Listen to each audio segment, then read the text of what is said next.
Capítulo 12. 12 expressões da beleza de Deus.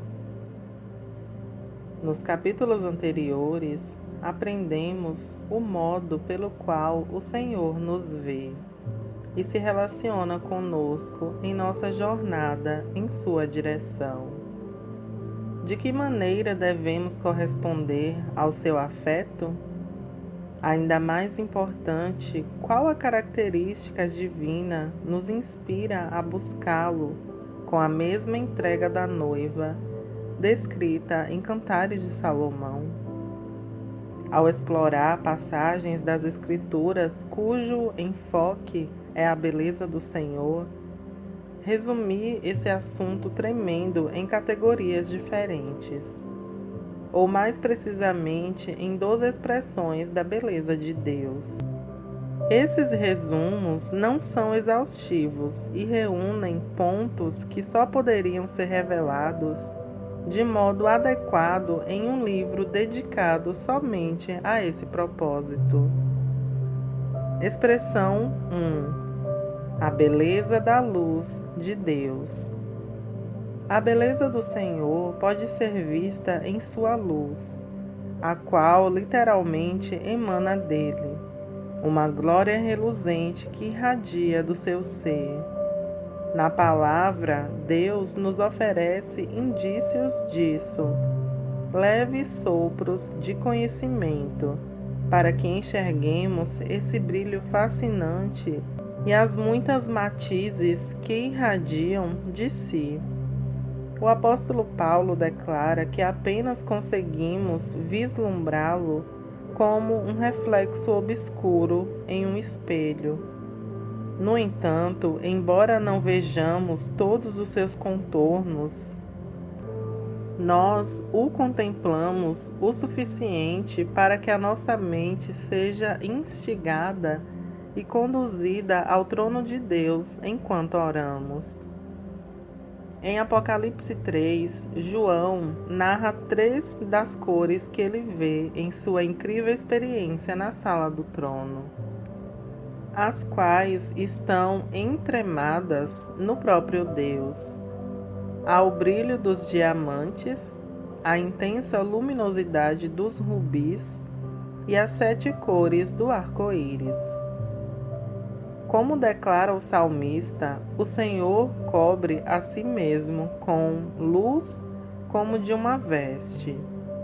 Isso está no Salmo 104. A partir disso, obtemos um panorama mais evidente da luz e das diversas cores que recobrem o Todo-Poderoso.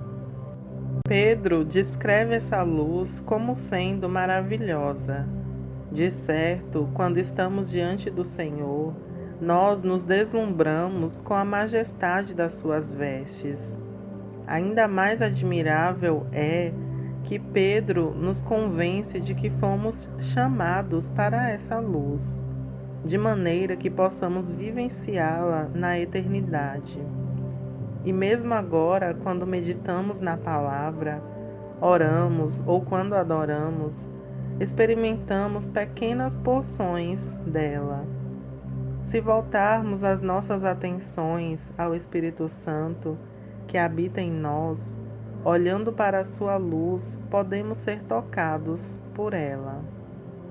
Paulo também falou sobre isso ao descrever Deus Pai como alguém que habita na luz inacessível, ou seja, não pode ser visto. Não se trata de um esforço para distanciar o Senhor de nós, e sim de nos protegermos do intenso brilho do seu ser. Somos convidados a nos aproximar de Deus, mas se nos achegarmos a Ele em toda a sua majestade, esse ato certamente será demais para nós. Descobrir que o Todo-Poderoso escolhe encobrir o seu verdadeiro ser com uma luz ofuscante nos dá uma ideia de quão misericordioso Ele é. A nossa capacidade de compreender o Senhor e desfrutar dele aumentará na eternidade.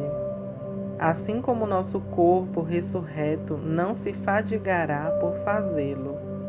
No entanto, isso não significa que obtivemos o direito de nos aproximar do Criador, pois tal coisa já nos foi concedida por Jesus por meio da graça de Deus. Precisamos de uma capacitação sobrenatural para nos relacionarmos com o Pai, o soberano, a ponto de o céu e a terra se esconderem da sua presença. O texto de Isaías 6 narra anjos e serafins de alto escalão, prostrados, maravilhados, enquanto o Criador lhes revela a sua majestade. Eles cobrem os olhos porque se sentem aturdidos pelo que veem e clamam: Santo, Santo, Santo. Uma proclamação espontânea diante da transcendência do Senhor. Somente quando conseguem absorver aquela revelação, ou pelo menos ao se recuperarem dela, eles tentam contemplá-lo novamente. Todavia são aturdidos outra vez pela glória do Eterno. Isso prova que jamais deixaremos de nos impressionar com o brilho fulgente do Senhor. Esse Deus surpreendente que se veste de luz ofuscante para nos proteger da sua infinita glória é aquele que chama a si mesmo de nosso Pai. Segunda expressão: a beleza do corpo ressurreto de Jesus. A beleza do Senhor também se manifestará em seu corpo ressurreto.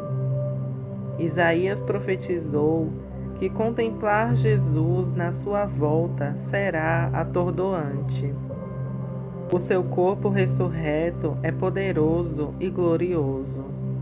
O Senhor é belo, tanto que o salmista clama: Tu és mais formoso do que os filhos dos homens. Salmo 45, versículo 2. Cristo é mais formoso do que todos os homens da história, mais do que qualquer ser humano que andou na terra ou nas ruas de ouro celestiais.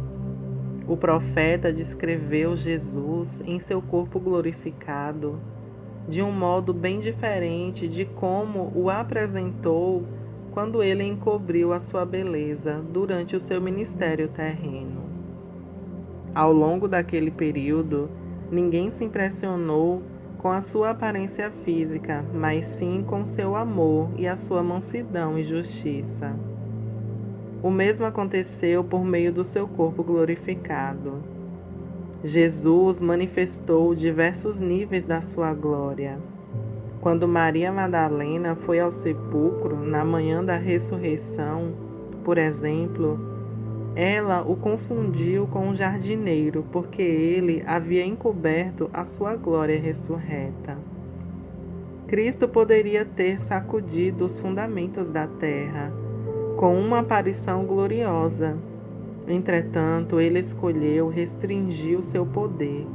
Semelhantemente, o Senhor ocultou a sua glória enquanto preparava o café da manhã para a parte dos seus discípulos no mar da Galileia. Algo similar aconteceu aos discípulos que o encontraram a caminho de Emaús e conversaram com o Filho de Deus face a face, sem reconhecê-lo. Logo depois, os homens lhe confessaram a alegria que sentiram simplesmente por falar com ele, embora os seus olhos não tivessem contemplado a sua glória. A visão celestial de Apocalipse, capítulo 1, levou João, o amigo íntimo de Jesus, a se prostrar, caindo como morto diante do seu esplendor e da sua majestade. Já nos capítulos 21 e 22, vemos que a glória do Cristo ressurreto iluminará a nova Jerusalém de todo o mundo. Até mesmo o encontro aterrorizante de João estava longe da plenitude da glória de Jesus. Quando o Mestre proclamou: "Eu sou a luz do mundo", em João capítulo 8, versículo 2, ele estava se referindo à fonte da verdade durante essa era. Contudo, o Senhor também será a luz da Nova Jerusalém pela eternidade. Até mesmo as vestes de Cristo possuem qualidades sobrenaturais. Quando Isaías viu o Senhor marchando em direção à batalha de Jerusalém, na sua segunda vinda, ele afirmou que as vestes dele eram gloriosas. João viu que os olhos de Cristo continham um fogo penetrante que arde com zelo e paixão, e a sua voz é comparada ao som de uma trombeta. Os cabelos brancos do Eterno, conforme sonhou Daniel, retratam a sua infinita sabedoria e a natureza eterna. As palavras da sua boca são como uma espada aguda de 2 gumes. E o rosto de Jesus brilha como o sol, em sua plenitude, e será a arma que ele usará para consumir os seus inimigos. O rosto do Mestre é santo e poderoso, mas também é convidativo e afetuoso para aqueles que recebem a graça divina. O seu sorriso, seus olhos ternos e o intenso brilho do seu semblante se enchem de beleza quando conquistam o povo santo com amor. Terceira expressão: a beleza da música de Deus. A música tem sido a expressão mais comum de entretenimento ao longo da história. Embora possa ser usada pelo diabo, ela foi criada por Deus para abençoar aos seus filhos. Nós a amamos, pois o homem é um ser musical. O Senhor simplesmente nos criou dessa maneira e depositou essa expressão em nós, porque isso o exalta. O trono do Senhor está cercado de musicalidade. Sofonias profetizou que quando Deus estiver em nosso meio, ele se alegrará sobre o seu povo com cânticos. A Bíblia também declara, no Salmo 22, versículo 3, que o Senhor habita entre os louvores do seu povo. Na verdade, quando ele canta, vive e expressa a sua autoridade por meio dos cânticos que concede ao seu povo. Jesus é um cantor, um compositor e um músico incrível. De modo semelhante, em Hebreus capítulo 2, versículo 12, retrata o Mestre cantando entre os seus, mediante o espírito de profecia que repousa sobre eles. Davi, o homem segundo o coração de Deus, foi um tipo de Cristo em diversas áreas. Esse incrível salmista refletiu a unção musical de Jesus. O Espírito Santo está cheio de música, assim como está o céu, cuja musicalidade tem origem em Deus. As regiões celestiais estão repletas da linda canção que flui do coração do Senhor. Os arpistas que cercam o trono de Deus revelam bastante sobre a personalidade do Senhor, principalmente na maneira como a sua música se mistura com as vozes do seu trono e ao som de muitas águas e do trovão. A voz de Deus é poderosa. Ela incentiva a ação do Santo Espírito no céu, assim como se fez na terra, conforme vemos em Gênesis. A voz do Senhor é forte, bela e majestosa. Ela é musical e, acima de tudo, absoluta, enchendo o céu de belíssimas melodias. Vozes poderosas procedem do trono do Senhor, as quais incluem a do Espírito Santo e a do próprio Deus. O livro de Apocalipse dá a entender que as vozes do trono se originam no Criador e muitas vezes são de natureza musical.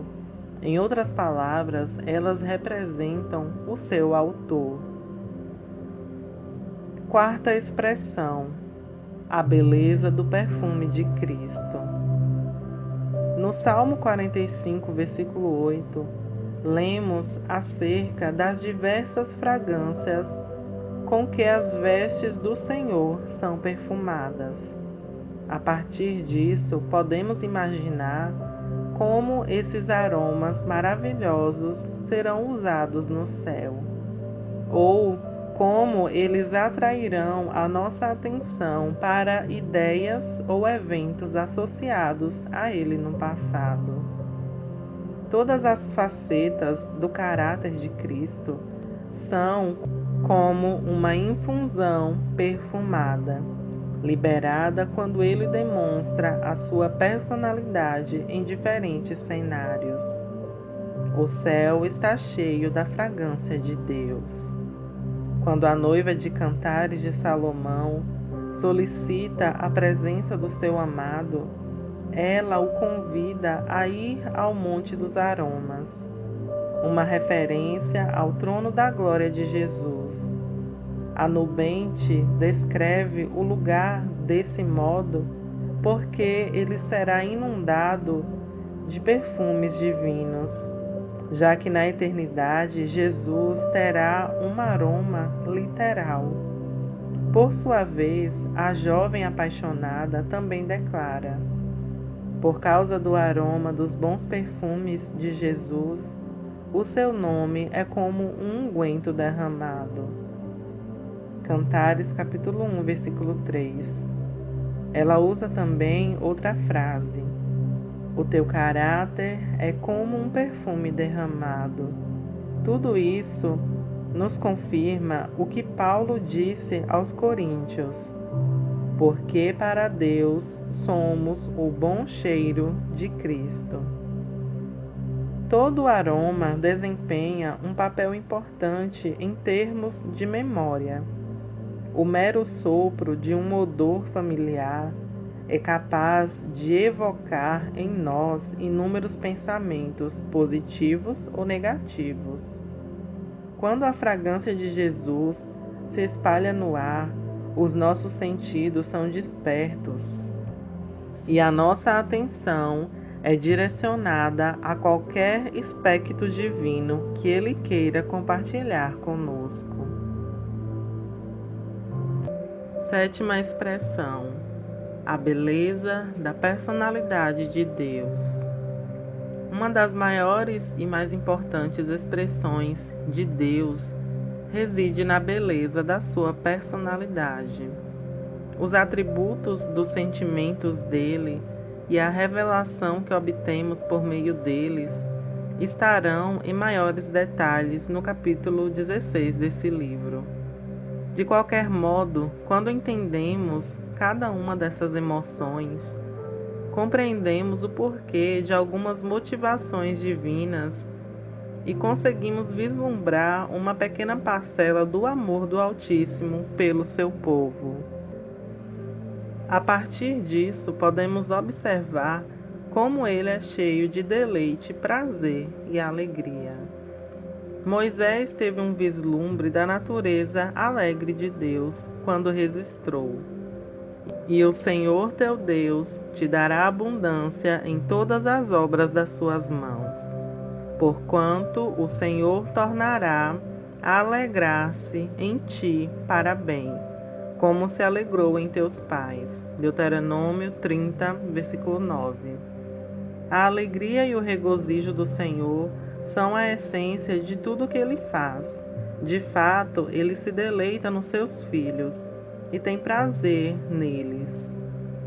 A santidade da personalidade de Deus expressa a sua beleza, pois é confiável e imutável, expressando virtudes mais sublimes. Quão terrível seria se as misericórdias divinas fossem arbitrárias, ou se os seus padrões de santidade mudassem com o tempo. Todavia, a santidade do Todo-Poderoso é perfeitamente constante e consistente. Expressão 8.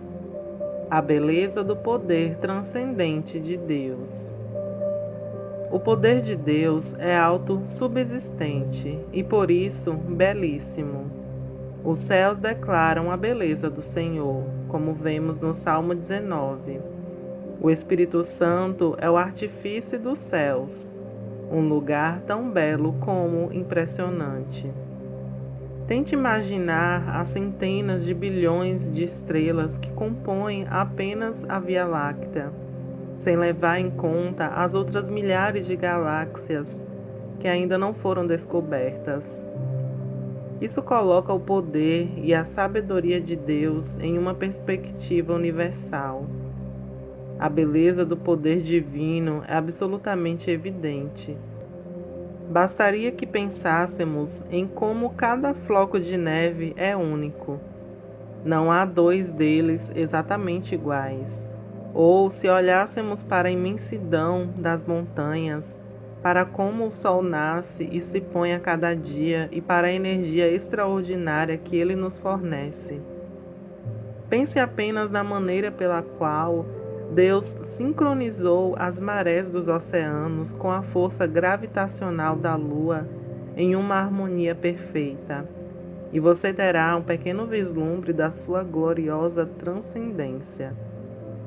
Partindo desse pressuposto, é fácil perceber porque a jovem noiva em Cantares de Salomão compara a liderança do seu amado ao do ouro mais apurado. Pois nele foram criadas todas as coisas, nos céus e sobre a terra. Expressão 9. A beleza da liderança de Deus. Intimamente ligados à beleza do poder de Deus estão a sua infinita sabedoria e o seu conhecimento perfeito, demonstrados no plano divino para a humanidade. Assim como algumas obras de arte são analisadas partindo-se do pressuposto de quem as realizou, a história se encaixa para criar uma nova narrativa jamais contada, revelando-nos a beleza dos pensamentos do Eterno. Quando os santos estiverem diante do Senhor, tal qual descrito em Apocalipse capítulo 15, eles exclamarão: Teus planos e tua liderança nos deixam maravilhados. A linha do tempo que Deus traçou para a humanidade foi ordenada por Ele desde o princípio e perdurará eternamente. A sabedoria divina é maravilhosa. Expressão 10. A beleza do ministério do Espírito Santo. A faceta mais excelente do ministério do Consolador é vista diante do trono de Deus, onde se encontram 7 lâmpadas de fogo. As chamas que recobrem os serafins representam o poder do Espírito Santo. Por sua vez, esses seres ministradores flamejantes revelam 4 facetas diferentes do Altíssimo, dando-nos uma ideia da maneira como o Espírito Santo opera na vida dos seus, fortalecendo-os, renovando-os e transformando-os para que reflitam a sua beleza. Expressão 11. A beleza da parceria de Deus. A beleza indescritível de Deus é vista em seu desejo de compartilhar o seu reino conosco para sempre. Quando Salomão declara: a mulher virtuosa é a coroa do seu marido, em Provérbios 12, podemos refletir sobre como Deus levantou a sua noiva entre aqueles que não eram seus. Ele a purificou e a exaltou. Também a qualificou para reinar com ele, tornando-a excelente para que irradiasse a majestade de Jesus Cristo. nós herdamos o incrível privilégio de representar o Senhor como sacerdotes eternos diante da criação. Por nosso intermédio, os sentimentos de Deus pela obra de suas mãos serão transmitidos, bem como a sua beleza infinita. Portanto, não podemos deixar de declarar: é muita bondade tua, Senhor, escolher-nos como teus sacerdotes e representantes. Parte da beleza de Deus reside no fato de que Ele compartilha a sua glória conosco. Expressão 12. A beleza da palavra de Deus. A palavra do Senhor é sábia, pura e justa. Quando toca o nosso espírito, ela é mais doce do que o mel. Ela não cairá na obscuridade nem será relegada a um livro de história sobre como as coisas costumavam ser. Em vez disso, continuará a nos proporcionar revelações significativas pela eternidade. Os registros de Atos, Romanos, Isaías, Gênesis e Apocalipse serão sempre relevantes. A noiva declara: o seu falar é muitíssimo suave. Sim, ele é totalmente desejável. Tal é o meu amado e tal o meu amigo, ó filhas de Jerusalém. Cantares, capítulo 5, versículo 16. As palavras que saem da boca do Senhor são doces ao nosso espírito e nos alegrarão por toda a eternidade.